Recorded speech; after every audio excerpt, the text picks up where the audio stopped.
Bonjour tout le monde, bienvenue, welcome online and in person to Concordia University's Fourth Space. Thank you so much for joining us for meey-WAH-tsee-moo, the Indigenous Direction Storytelling Competition. We're so excited to host it in Fourth Space yet again. I will just let you know that we are streaming this to YouTube Live, so we'll be available after the fact. We have an online audience joining us in the Zoom who will be invited to join in the question period by raising a hand and jumping into the conversation, or of course the chat is activated for you throughout the whole competition. The other thing I wanted to let you know, if you're in person and you wanted to jump into the question period, just raise an actual hand and we'll get a microphone to you so the folks on Zoom can hear you. Finally, we do have a photographer joining us here today. So if you don't want your photo taken, if you're joining us in person, please raise a hand now and we'll be sure to not include you in any of the photography here today. Aiden, are we seeing hands up there? Nobody, going once, going twice? Nope. All good? Okay, thank you so much for that. So I'll also just say what a pleasure it is to welcome back our colleagues from the Office of Indigenous Directions, obviously the participating students, judges, the supporters, and other audience members who have joined us for this event. Thanks so much for being here. And now it's my pleasure to pass the floor to our host, Aiden Kondo. Hi, Aiden. Thank you, Anna. Gwayam Setwen. Welcome everyone to the second edition of the Miywâcimo Storytellers Competition. My name is Aiden Kondo, and I'm the events coordinator for the Office of Indigenous Directions. We have two presenters today who are really eager to share their research with everyone. And before we get started, I'd like to invite Manon Tremblay, the Senior Director of Indigenous Directions, to say a few opening words. So, Manon.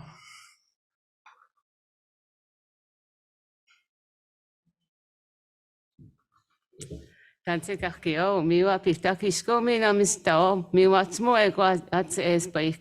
Manon Tremblay sikason, mina neheo skonia, muskego kai kaniko tinia, tike pehuna aniknete.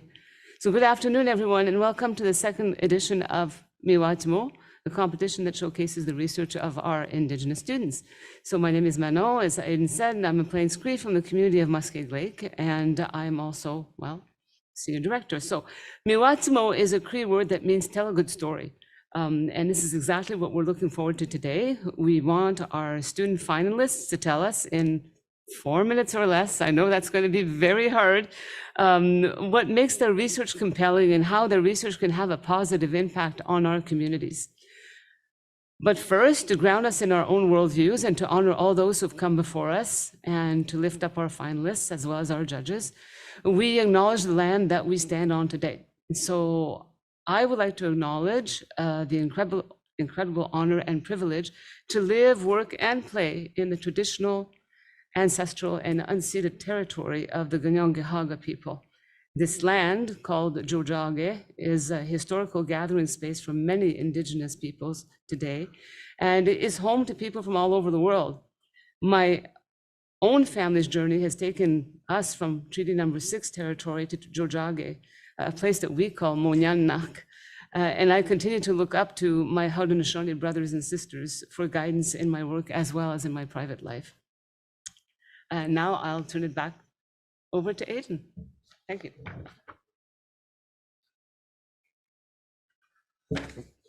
Thank you, Manon.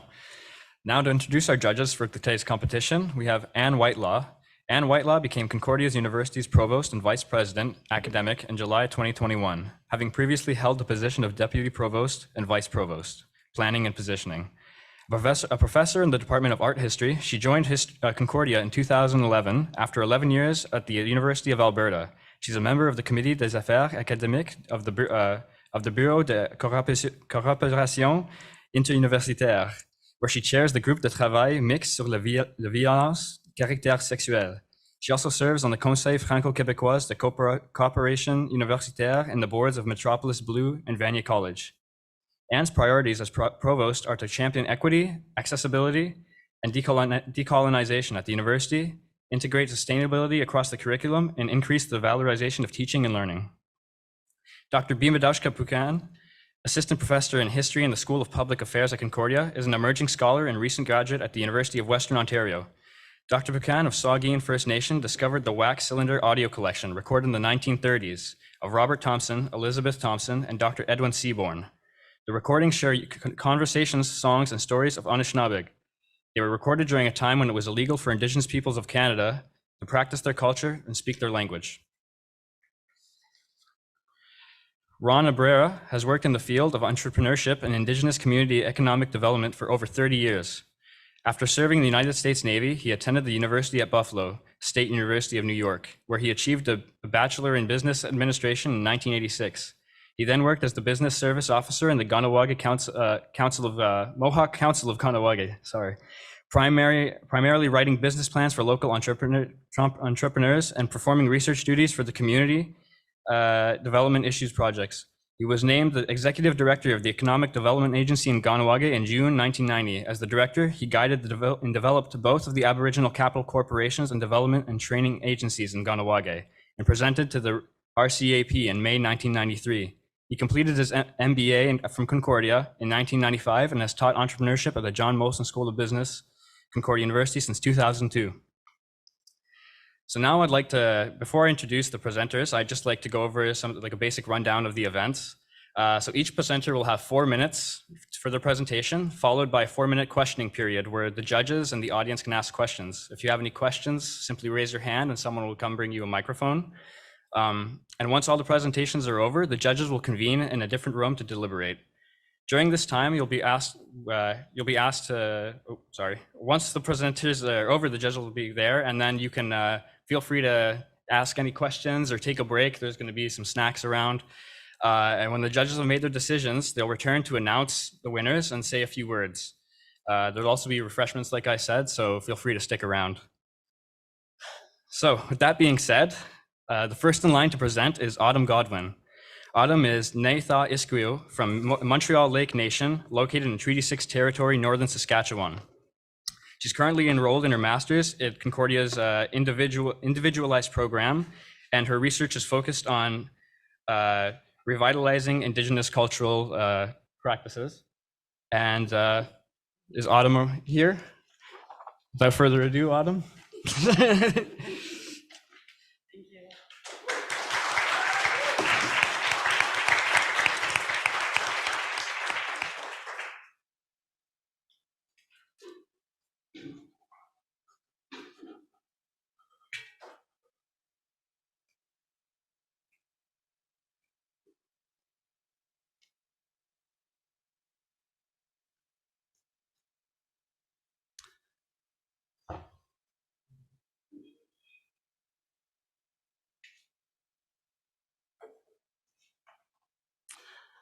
Good afternoon, everybody. My name is Autumn Godwin. I am meey-WAH-tsee-moo from Montreal Lake Cree Nation, located in Treaty 6 territory in northern Saskatchewan. I have 2 beautiful children, and I grew up in several First Nation communities, in and out of First Nation communities, and was raised by some really amazing aunties and uncles. I managed to stay out of the child welfare system when I was young. Furthermore, I didn't start my university and career until later in life. I was busy raising my younger siblings and working full time. University was a very terrifying thought. I was mortified when I applied. I couldn't believe I did it, and but here I am.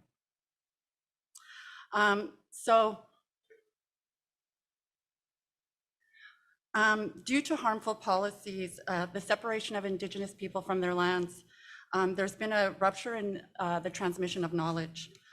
So in 2018, I decided I would go back to my home community in Lac La Ronge, or my sister community in Lac La Ronge, and work with my own family members. I really wanted to be immersed in language and ceremony and land-based practices. I wanted to learn the roles and responsibilities as meey-WAH peoples, as well as learn our natural laws. I wanted my children to be part of this journey with me as well. So my positionality, my mother and aunts and uncles all attended residential schools. My cookin went missing and murdered in 1970, and there was never a proper investigation into her death. There's a lot more stories, but this is what really informs my work as a student and my advocacy. It informs my positionality as well, both inside and outside of academia.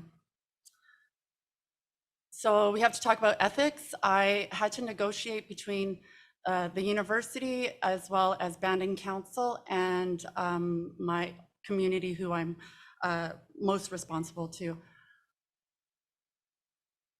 So I knew that coming in as a researcher would definitely change the dynamics. I sat with a lot of anxieties, but had some tea time conversations with my kukum and with my aunts to discuss the research. So I was really careful to not come in from a position of power. I wanted to come in as a learner and a helper. And so the first thing that we did was we held a pipe ceremony, and we decided that I would learn Tapwewin, which is the law of the land. And consent, I decided to take a decolonial approach because I felt really uncomfortable asking elders to sign any paperwork. So we decided that oral approach would be better, as well as I got consent from all the children and parents, so because I would be recording and taking videos. Knowledge gathering, this was the fun part. This was the nitty-gritty. So we went netting and filleting fish. We did medicine walks, ceremony, and hide tanning. So medicine, we learned a lot of teachings about the trading systems that we had. Fishing, we just learned about food sovereignty, ceremony about healing, and hide tanning about collectivity. I could not have done this without my elders, and the impact has been amazing for renewal and reckoning, just for my spirit, but also to watch my kids grow and see the world through their eyes was absolutely phenomenal. And transformative is all the teachings that I have learned back home. It's my responsibility to bring them back here to the urban jungle. I received my Cree name during ceremony there, which is meey-WAH-tsee-moo, which means beyond the sun or sunchild. And it just means that I bring light to the work that I do. Thank you, everyone.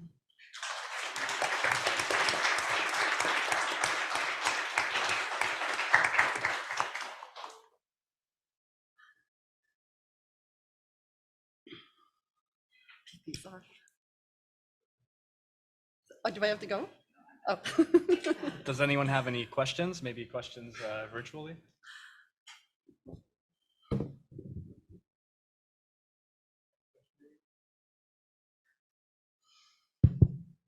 Well, Adam, congratulations, a great presentation. Maybe you can enlighten us a little bit more about a hunting practice or an agricultural practice or a fishing practice that you saw on the land that you can translate into something that could be done in the urban environment. Ooh, that's such a great question. So just being home and submersed with like my family, I was so interested in learning like the women going hunting and all the tools that were presented to us for the skills of tanning a moose hide.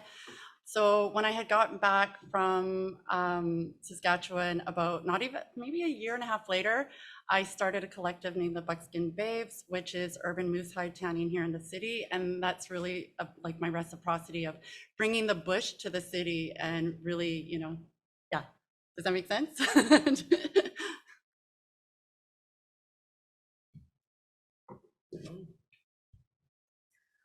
Hi, thank you for that presentation. So just to follow up, Buckskin Babes, the calendar? Is that what you're talking about? We don't have a calendar. No, we named ourselves the Buckskin Babes. It's an urban moose hide tanning collective. So it's a group of 5 of us that are from all different nations. We have Seneca, Haudenosaunee, Haudenosaunee is the same, but we have Anishinaabe and just a whole bunch of us from different nations and working here in the city because we all kind of bring in our own perspectives from different nations into it. So yeah. Okay, but now is coming my real question. I was just excited about the Buckskin Babes. I'm like, ooh. That's going to be in my PhD. I do plan on to continue that work, but it will be moving forward with my PhD. Exciting. So I was wondering if you might just want to share with our audience some advice or tips about safety in the field?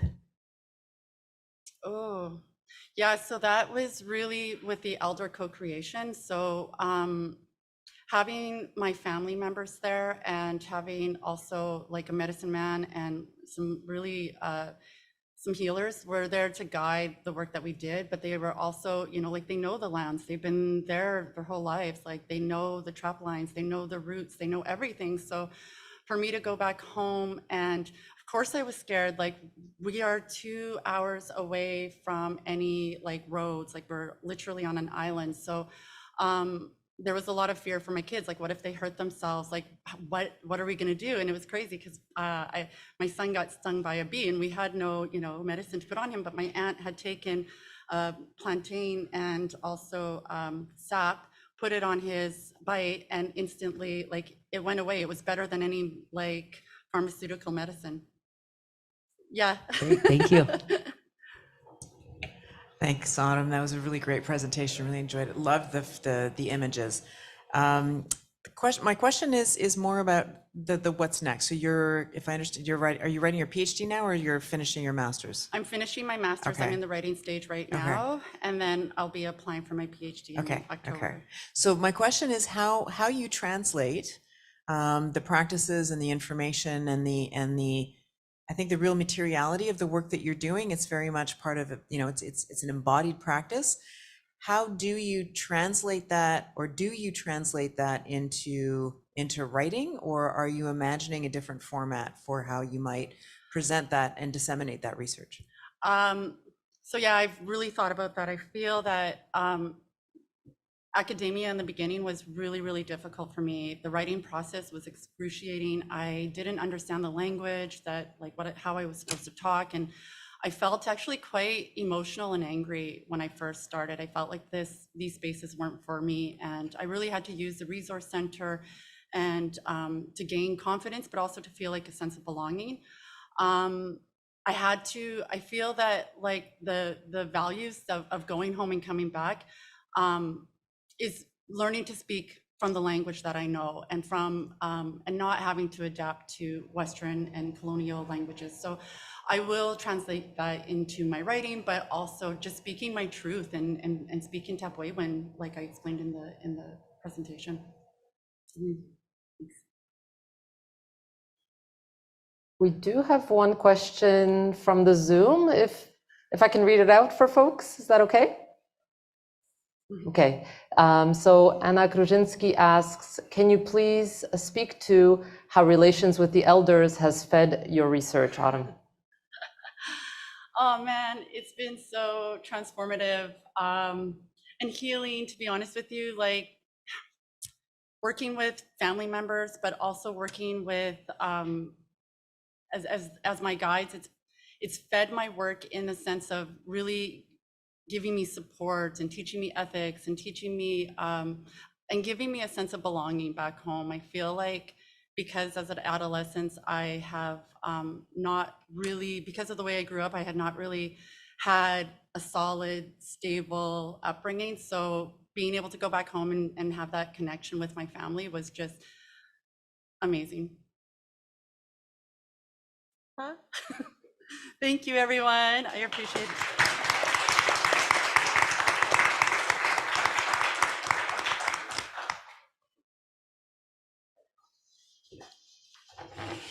Thank you so much, Autumn, for sharing that with us. Moving on to our next participant, Emilio Wawate.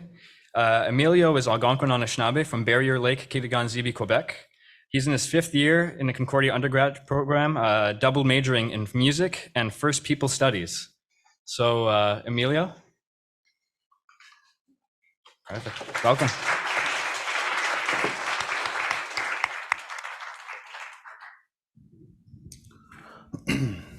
Let's see this.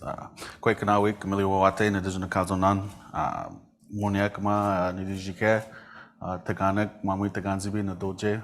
And today, I'm going to present to you some of my work, but want to start, for as long as I can remember, I was raised around music, and through my grandfather and his father, going generations back. And although there's always been a musical connection, a lot of our songs have been lost. So today, I'm going to share my research project that's been rooted in the practice of ethnomusicology. The reason I choose to frame my work within ethnomusicology is because of the interdisciplinary nature of the practice that also enables me to fully engage with Anishinaabe culture, language, land, and waters. And before we begin, I'd like to take the time to point out my great-grandfather on the bottom right of that picture, holding the wampum belt in his right hand and a string of beads in the other.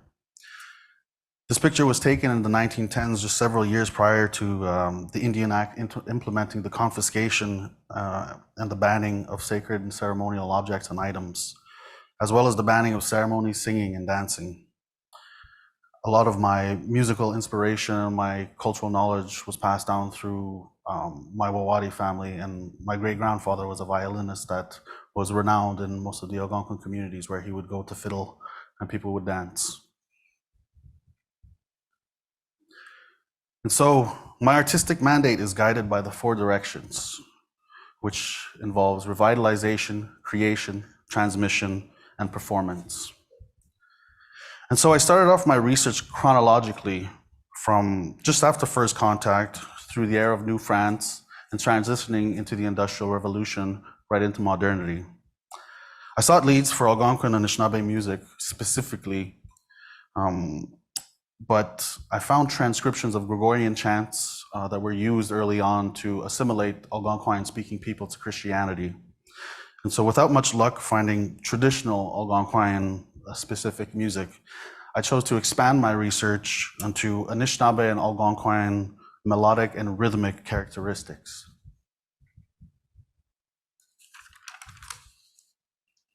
And so Miywâcimo is the north, in which is related to the mind. So for the mental aspect of this work, I'm focused on revitalization through research and study.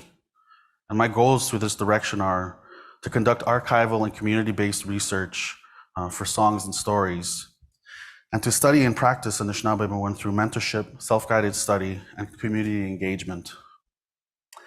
And also to transcribe, document Anishinaabe melodic and rhythmic templates for musical composition in the future. So far, the places that I've visited in person and have been working through online archives are the Jesuit Archives, the Banque here in Montreal, the Canadian Museum of Civilization in Ottawa, the National Archives of Canada, and the Smithsonian Archives of the Native American Indian.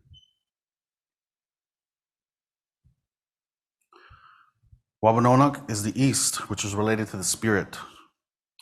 I believe that creation in itself is a ceremonial process, and that our spirit can manifest itself in our reality as composition, something that we can hear, touch, see, taste, or smell. Through this aspect, I aim to create music and traditional instruments, as you can see here. And so with the data collected through the research, I aim to create music directly influenced by Anishinaabe musical characteristics. And through my composition, I aim to compose and create songs and music for both traditional and contemporary instruments.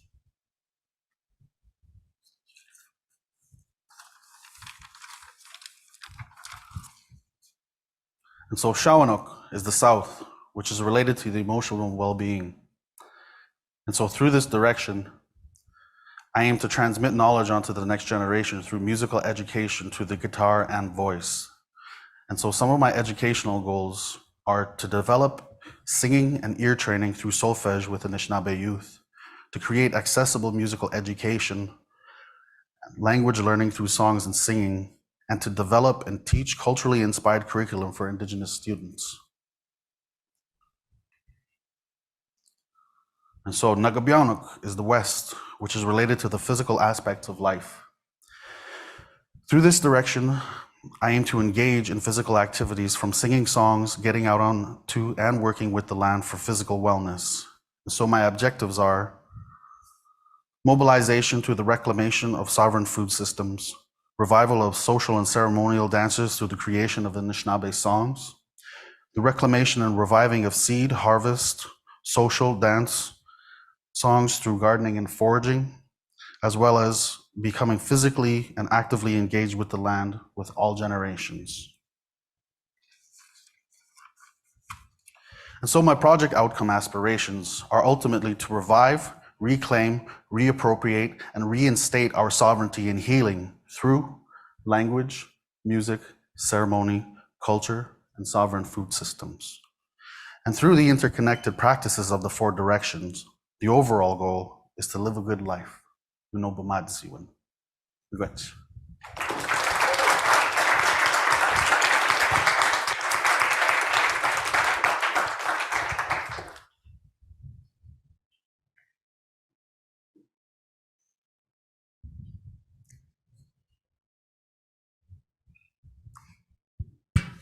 Sorry. That was great. Thank you. Of course, now I want you to play something.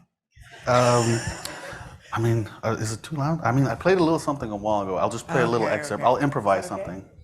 Okay. I didn't prepare for this.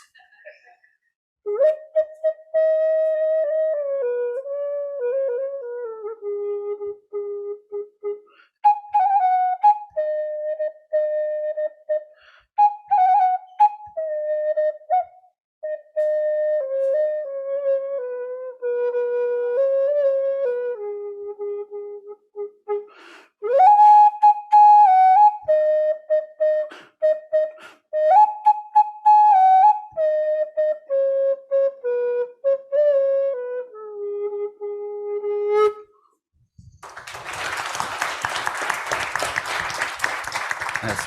And I made this rattle too. I made it myself, so.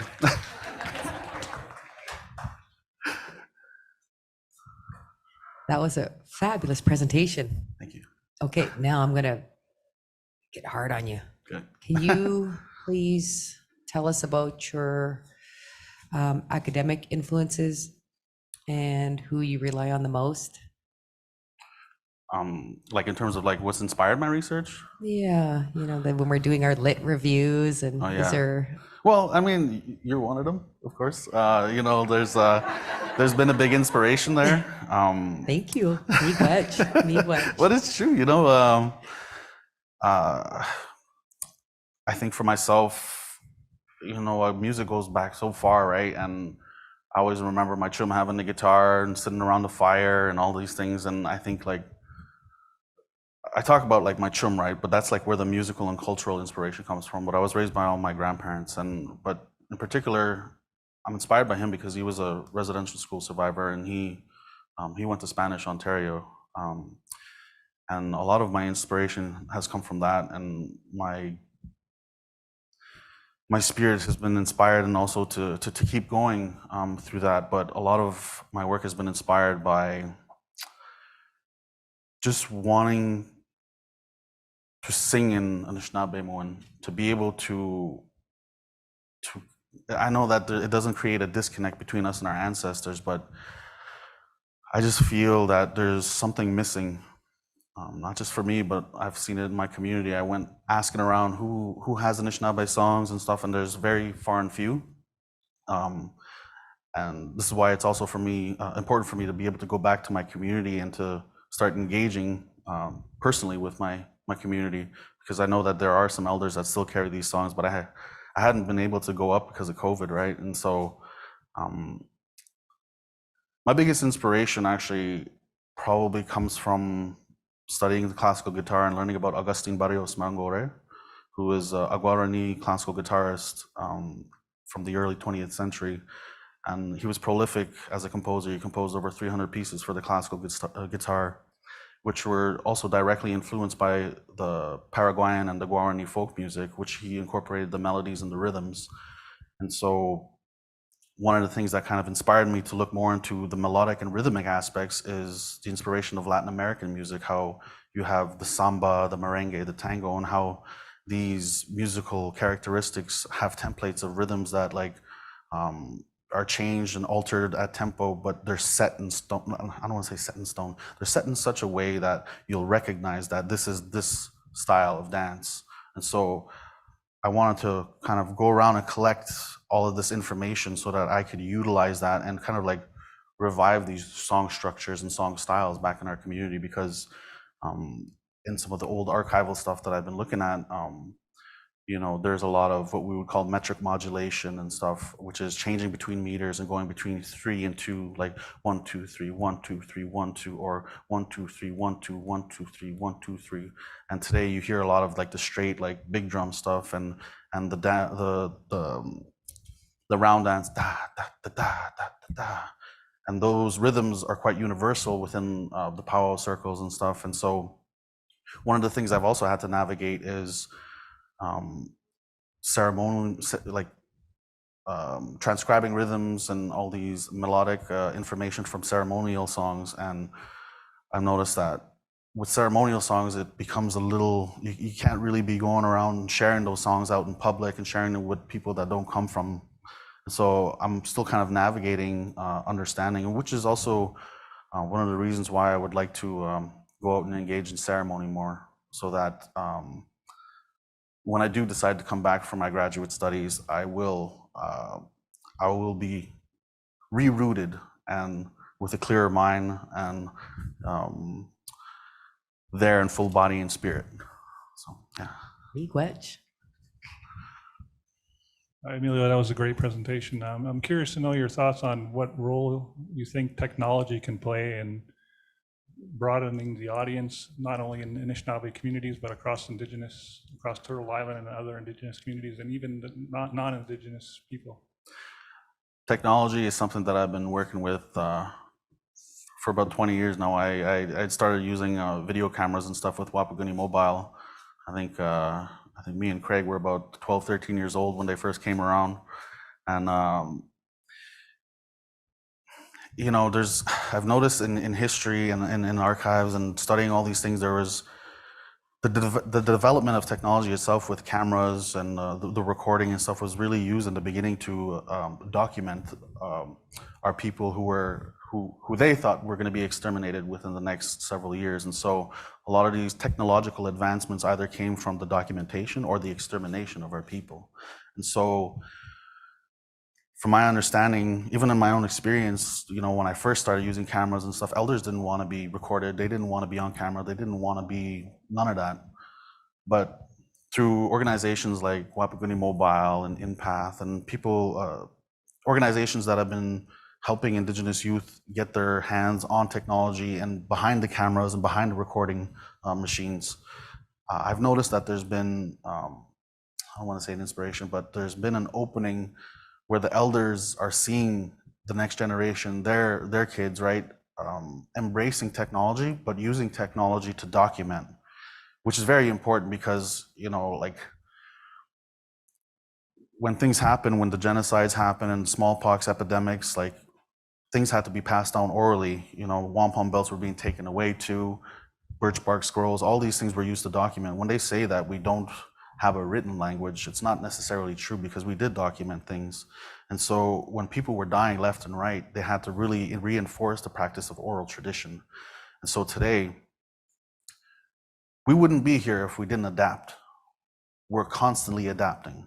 That's why we're here, we survived, we're still gonna survive because we're always adapting, and technology is a means to record and transfer this knowledge, which is also, when we go back into the archives, right, from like the 1911, 1921, the Marius Barbo recordings and stuff, there's a lot of hesitation even back then. But those who did document those songs and record those songs onto wax cylinders, like 100 years later, we're able to go and dig those up. And I had no idea that I was going to go like down this path. I studied music. I just wanted to get out of poverty, right? I just didn't want to struggle anymore. And like I needed the means to get out, get away from the res, get away from all those troubles, right? And so things have developed for me in this way, and technology has played like a key all the way. And I think that there are double-edged blades it's a double-edged blade, right? Because it could also be used for people to appropriate and exploit our culture, which is, we've seen this before. But when it's in the hands of Indigenous people and when we're doing the work and we're sharing things from our perspective, it's empowering, and it enables the next generation to be able to witness the cultural practices almost live, So that's what I think. Miigwech.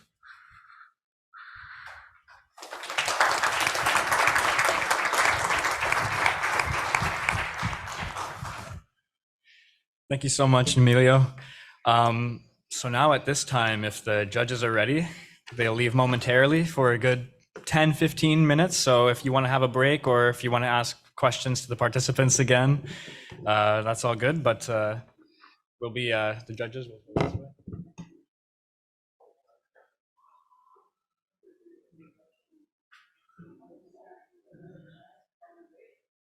Thank you. Thank you so much, everyone, for coming. This was a really exciting event. To hear about the fantastic and exciting new research coming out of Concordia by our Indigenous students is it's empowering, it's uplifting, and it makes me really proud of our institution. And I'm proud of my nation and all the nations here in Turtle Island. It's just, yeah, it makes me feel really, really good to be here and to listen. So the judges, we got together in the back. We spent a long time, you know, fighting and arm wrestling about and so, yeah, it was a really tough decision. Very, very difficult to decide. And so I'll give the awards first, and then we can offer some feedback from the judges. Does that sound go the other way? Okay, I'm going to give the feedback first, and then I'll give the award. Okay, so yeah, we all agreed, the judges agreed 100% that both presentations were extremely, extremely engaging, and really bringing the land and the culture to us here. So we were very thankful for that. And that it takes a lot of courage to come up here and present our research and to present in story format. And I just want to acknowledge the courage of both of our presenters. Yes.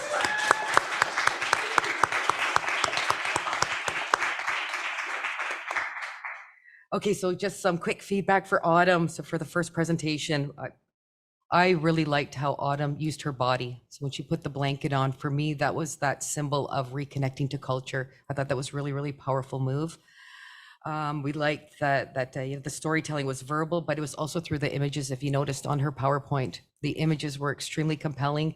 And in fact, thinking back over it, I have lots of questions about the medicines that were picked and a lot of the, just what was in those images. So I'm really excited to learn more about that.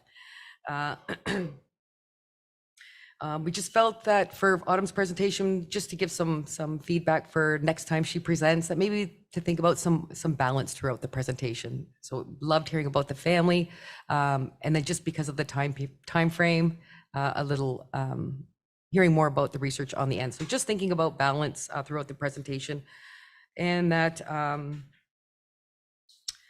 in terms of the knowledge transmission, being able to communicate those outcomes really clearly will be make the research much more engaging, and presentations will be much more engaging. So just some little bit of feedback for Autumn. And then as well for Emilio, we really appreciated the energy that he brought, and to see the items that he made, that was very, very engaging, and connected. Even myself, I felt connected again to the land, seeing those natural products from our bush made me feel proud. I gravitated toward the holistic model that he presented and how it felt really embedded all the way through. The only thing I think I would mention to Emilio is to pay attention to the time. That it's very important to keep our time within the time frame. Certainly it's difficult for storytelling because we get into the mood and we get excited, stretch words out, and we make these faces. So those things unfortunately take up the time, and just to be aware of the time factor. And then I would just also, as an archivist, as a researcher, I would just advise that Emilio may find some beautiful gems in the local museums near his community, even if it's a couple of hours away. Oftentimes as researchers, we look really high level and we forget about things being hidden in local museums. Even if they're tiny, there could be something there. So just to encourage Emilio to expand his search and to look there as well. That aside, after I picked on both our researchers, I'm really sorry, our storytellers. I really, really loved both of them, I'm telling you, but it was really hard to choose. Both of them were really, really different. That's what's exciting about Indigenous research, right? That it's just, it can look in so many different ways. We can live it in so many different ways. And that's what storytelling should do, is engage other people to take up that research that focuses on Indigenous people, on our relationship with the land, because that can improve everyone's life. When we respect the land, that improves our health, our well-being, but also builds the world for the next generation so that they can use the world in the ways that they want to use it. So meewâch to our storytellers, and it is with tremendous honor that I get to announce the winner. And so today we decided to that Emilio Wawati told the best story of his research journey. And so we'd like to call you up, Emilio. I can see him behind me. I'm sorry, I was talking too much. So here's the certificate. I don't know, I'll take a picture after though. And then we chose Autumn in second place. So Autumn, come on up, because it was so good too. It was so. Thank you. I love the woman in the blanket. That was so good. Get to model too. Hi there. Okay, so yeah, thank you so much. And please come up and ask our awesome storytellers more questions about their research. Let's have some snacks and let's celebrate their awesome victory today. Miigwech.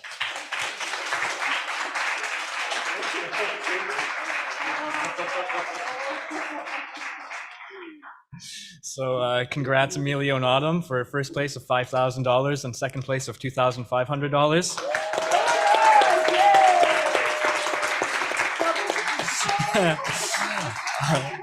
And before we end the event, I just want to say a huge thank you to our presenters here and the judges for doing that hard work of selecting the winners, and Fourth Space for allowing us to gather here again today, and everyone at Indigenous Directions that helped with planning this event, and to everyone that came to watch. Thank you all very much. Walalio. Thank you.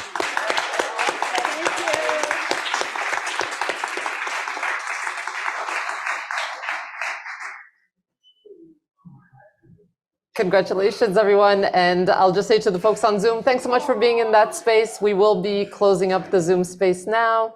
I'm saving all of your comments, all of your chat, all of your questions, and your notes of congratulations for our folks here who are look how excited they are, jumping around. So thank you so much for joining us in person online. A reminder that this is already available on our YouTube channel if you'd like to rewatch, which I know I will. So much information taken. Thank you. Oh my God, they're crying. Okay, bye. Now I'm gonna cry.